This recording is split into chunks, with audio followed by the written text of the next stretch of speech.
Welcome back to another episode of Beyond the Panels. This week, I thought I would bring some magical books that are some of my favorites that we have in the collection. So, my first one is Justice League Dark. This is the newest incarnation in the series. It actually spawned off a series called Shadow Pact that came around the miniseries that led into Infinite Crisis.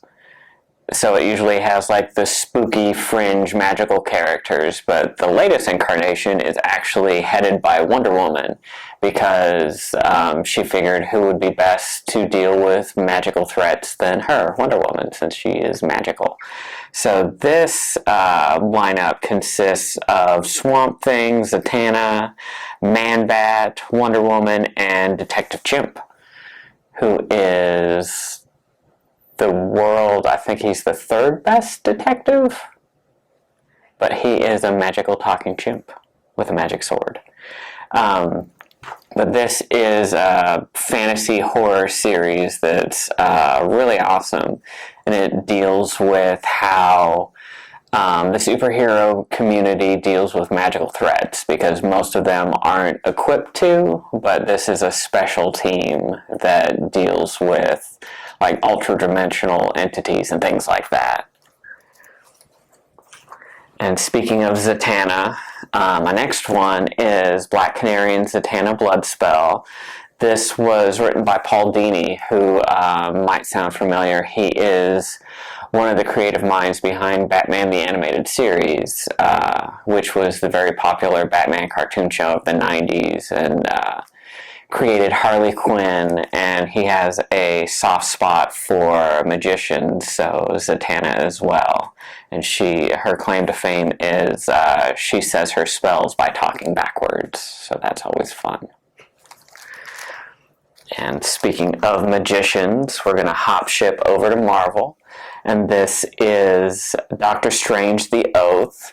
If you're a comic fan, or maybe just a book fan in general, you've probably heard about Saga, which is a wildly popular series written by Brian K. Vaughan. And he actually wrote this Doctor Strange series that is half like fantasy, magical story, and it's a mystery as well. And it's all about Doctor Strange trying to solve the mystery of who's trying to kill him and save his partner Wong. And he teams up with another old school 70s Marvel character, Night Nurse, who is a nurse that helps to doctor the superhero community. And my next one is another Doctor Strange book. This one is SpiderMan Doctor Strange, The Way to Dusty Death.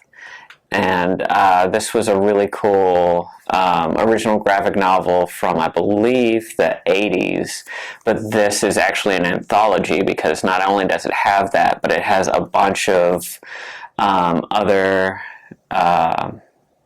stories from throughout the history of the characters. Both Spider-Man and Doctor Strange were both drawn by the same artist, Steve Ditko. And it has the first appearance of Doctor Strange in here, and it has a few times that they teamed up in Marvel Team Up, which was a great anthology book, where it was a Spider-Man book, but every month he would team up with somebody different. And there's also a Spider-Man annual in here where they team up to fight Doctor Doom, which is one of my all-time favorite bad guys. And he is also a sorcerer. It's just sometimes writers don't remember how magical he is, since he is also very technologically inclined. Another really fun fantasy story is I Hate Fairyland by Skottie Young.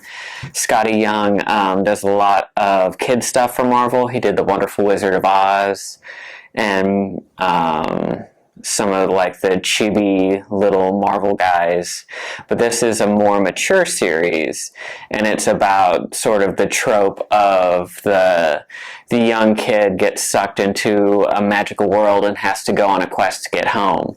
But it turns out she's really bad at it, so she is a 40-year-old woman now, trapped in like a 7-year-old body, and is just kind of over it and stuck there and can't leave.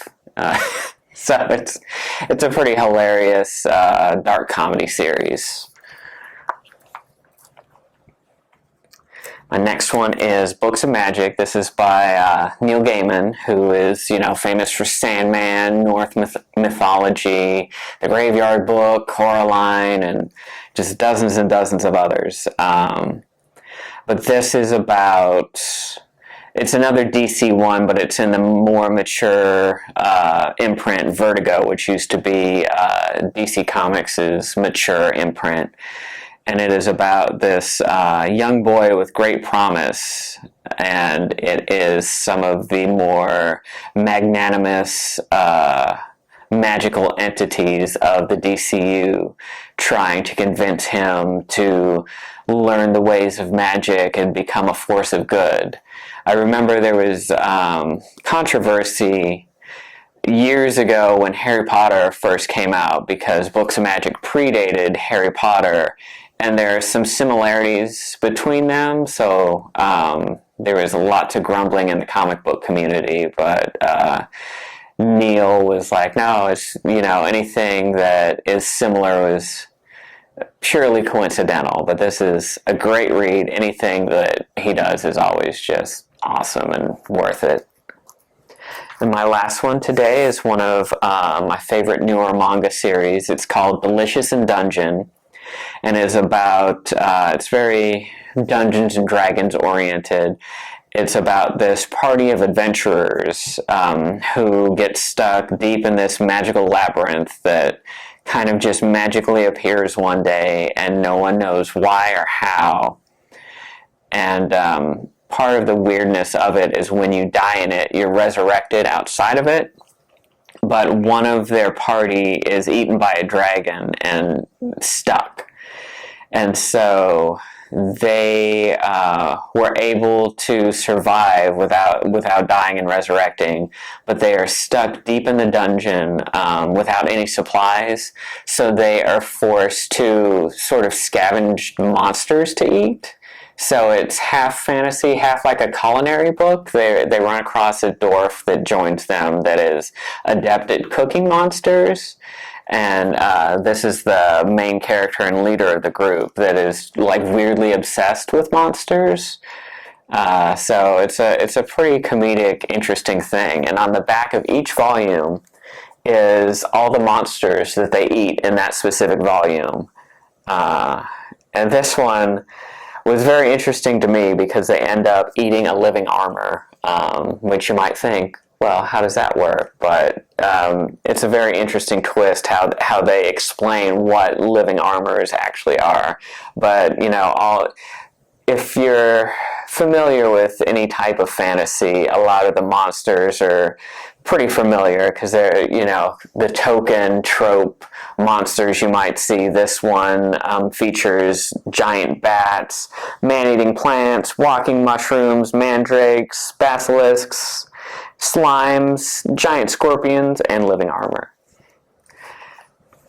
So I hope you found some neat stuff this time around. I probably have a few more normal shows left before I start to pregame Halloween, because I have a whole bunch of horror books to share with you guys. So if you've been liking my videos, please feel free to hit that like button, subscribe to the library's channel. We have all kinds of neat stuff coming your way. And thank you so much for watching, and I'll see you next time.